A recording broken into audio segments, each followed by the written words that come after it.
자, 함수의 종류에 대해서 강의를 한번 해보겠습니다. 자, 함수의 종류. 자, 여러분 함수가 사실 여러 종류가 있죠. 뭐 역함수도 있고 합성함수도 있고 그런데 합성함수 전까지 정리를 할 건데요. 여러분 다 아시는 1대1 함수, 그 다음에 1대1 대응, 그 다음에 상수함수,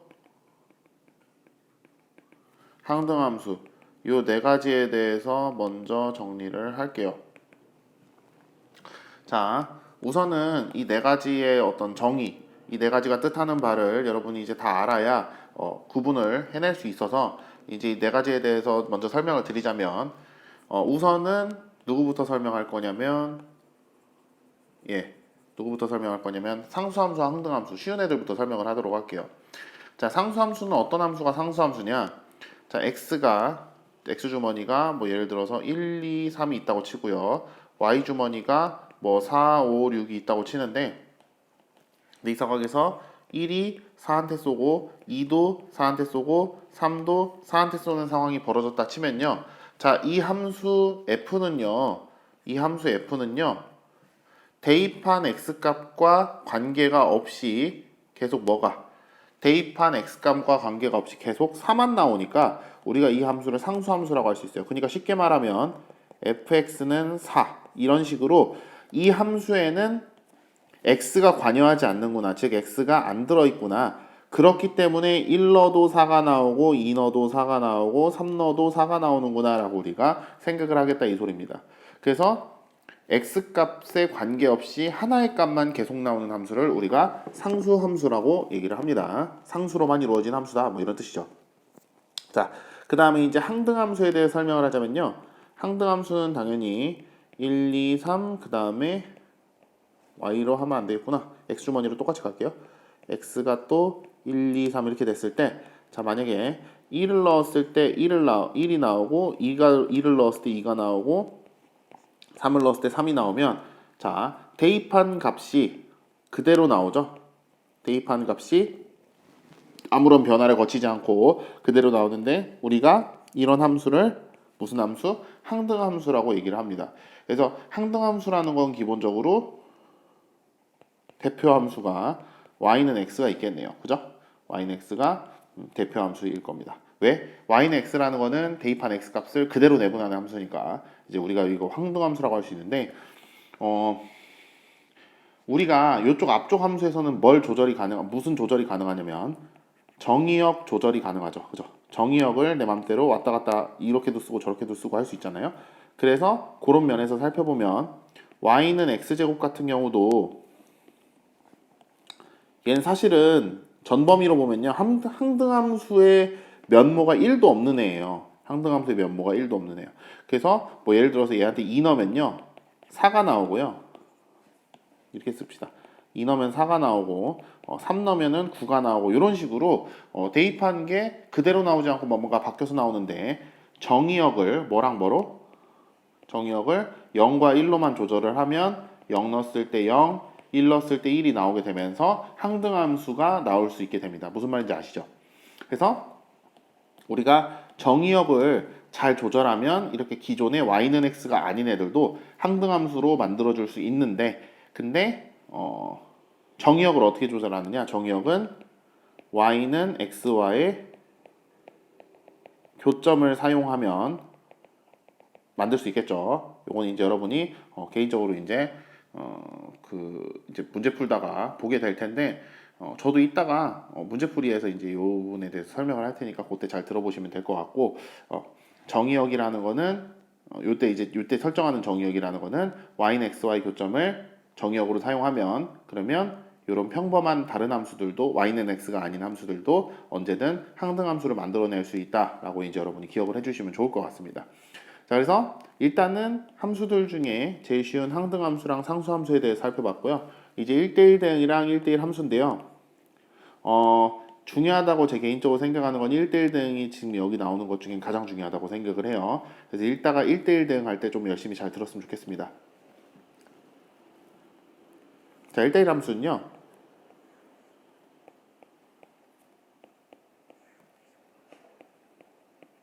이런 식으로 xy의 정의역 공역이 있을 때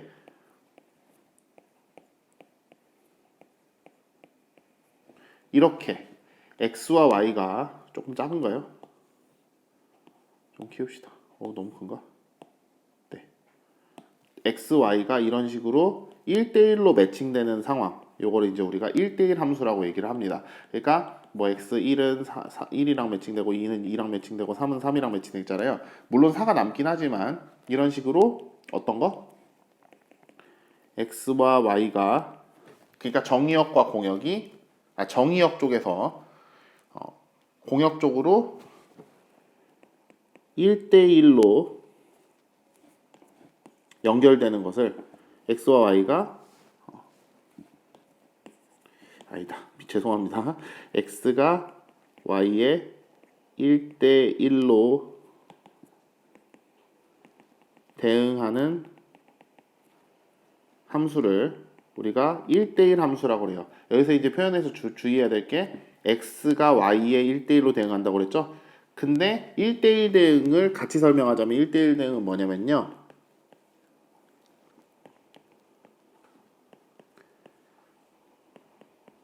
이런 식으로 되어 있을 때 1이 4한테 쏘고 2가 5한테 쏘고 3이 6한테 쏘는 이 상황에서요. 이런 상황에서 지금 잘 보면은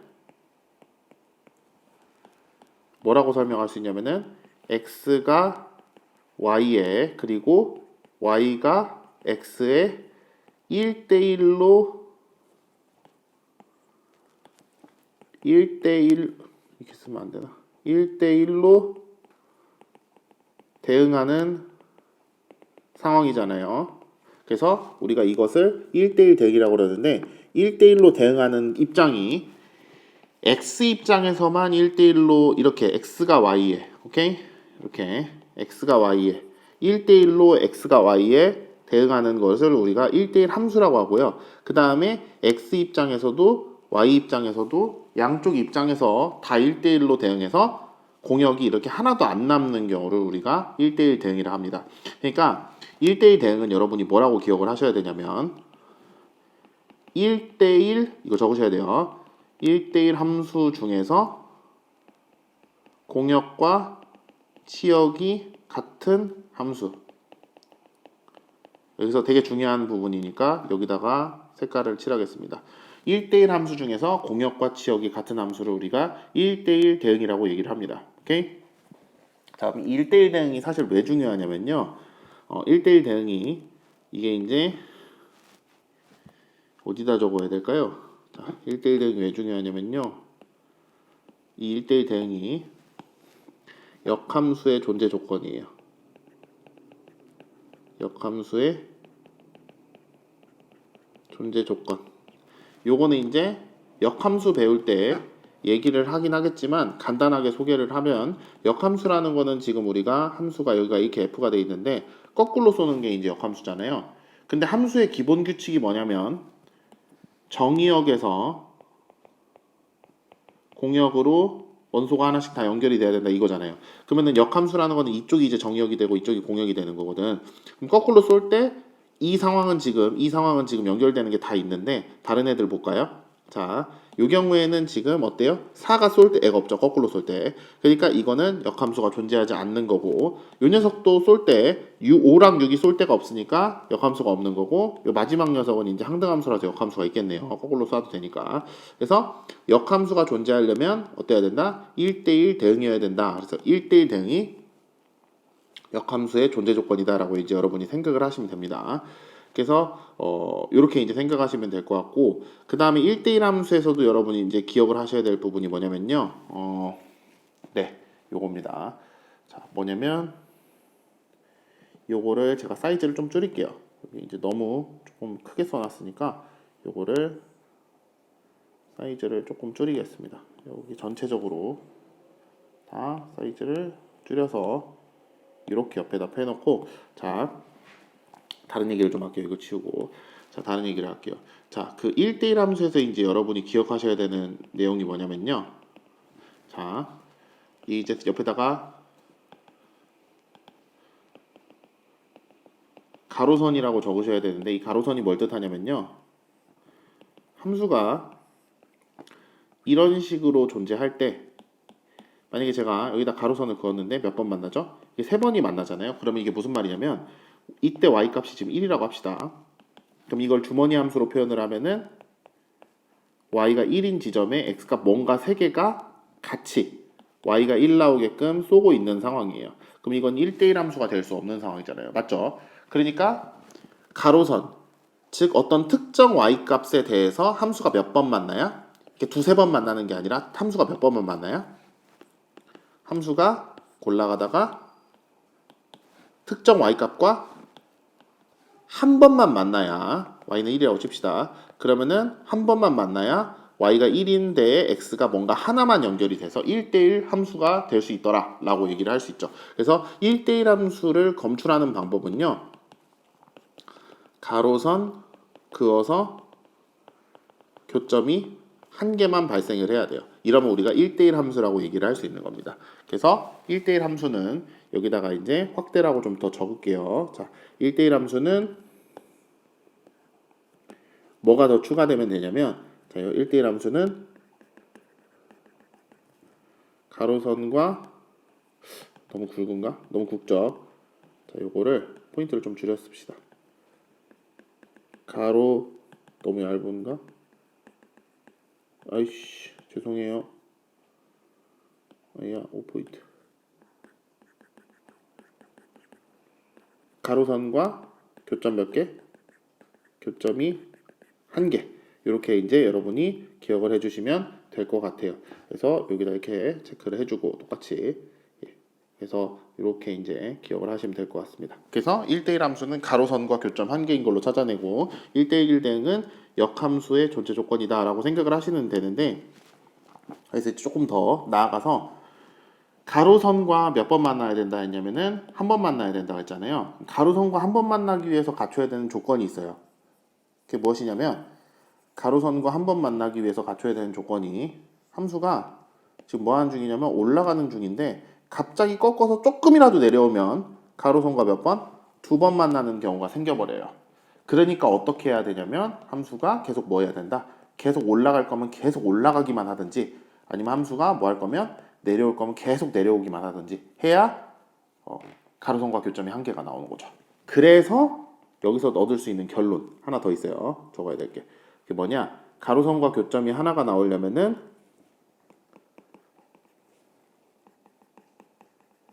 그래프에서 제가 점함수랑 그래프 함수랑 이제 구분해서 많이 설명을 하는데 그래프에서는 가로선과 교점이 하나 나오려면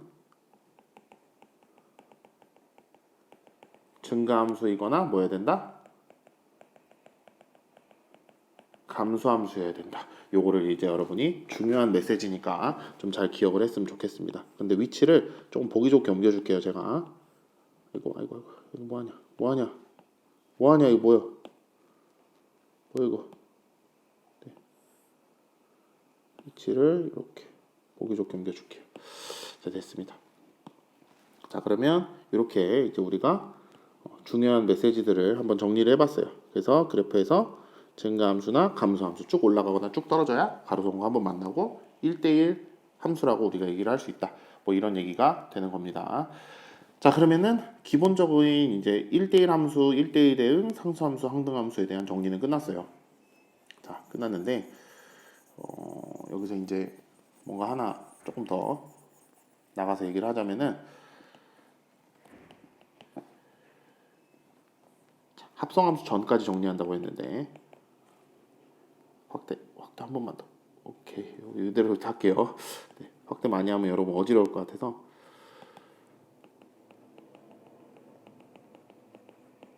자 합성함수에 대해서 설명을 하도록 하겠습니다. 여러분 합성함수가 뭐죠?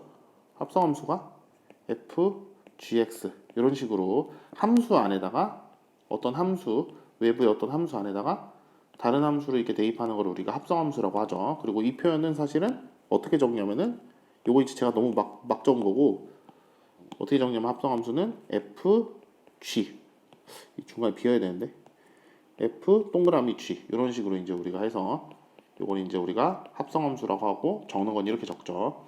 제가 수업 시간에 이런 얘기도 했어요. 뭐라고 얘기했냐? 이 표현을 왼쪽에 초록색 체크한 이 표현을 별로 안 좋아한다 했죠. 또 중간에 또 합성기호 제가 굉장히 싫어합니다. 자, 그래서 합성함수라는 거는 뭐다?